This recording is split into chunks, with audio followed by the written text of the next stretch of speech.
Je m'appelle Constant Van Paschen, je suis belge, je suis cavalier sur obstacle. J'ai commencé dès le plus jeune âge. J'ai commencé ici dans la propriété de mes parents, forcément toujours à leur côté. Et c'est eux qui m'ont mis à cheval, c'est eux qui m'ont tout appris. Et encore aujourd'hui, ils sont toujours là à mes côtés pour m'aider. Je pense que c'est quelque chose qui est très rare. Je leur en suis très remerciant de toujours être là pour moi et de m'aider dans aussi bien les bons moments que les mauvais.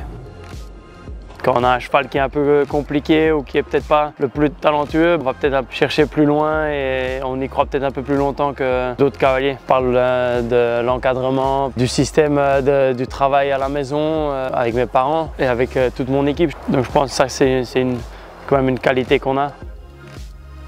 Une journée type, moi je commence entre 8h et 8h30, dépendant de combien de temps mon père me garde au petit-déj. S'il a envie de parler longtemps, du coup je reste un peu plus longtemps que prévu. Les cavaliers, moi on commence de 8h à 1h, et puis tout le monde va en pause pendant 1 heure, et puis on reprend après. L'équitation pour nous, pour moi c'est quoi? C'est de comprendre son cheval. Chaque cheval est différent, chaque cheval pense différent, chaque cheval se monte différemment. Et je pense que quand tu arrives à comprendre ton cheval, je pense que tu es déjà loin dans l'équitation.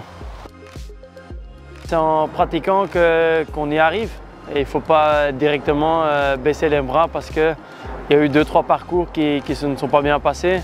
Comme mon père m'a dit, il faut y croire jusqu'au dimanche et tout ce qui s'est passé avant peut être très vite effacé. Sur ça, il avait raison, il faut toujours y croire et pas trop vite baisser les bras.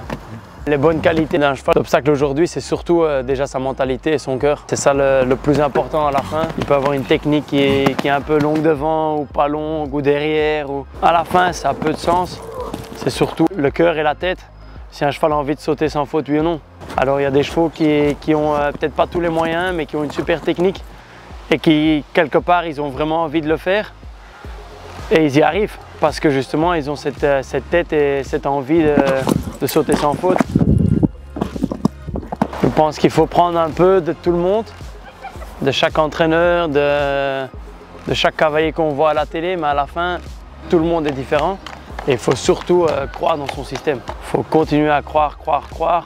On peut l'améliorer, le changer, mais à la fin, il faut avoir une base et partir là-dessus.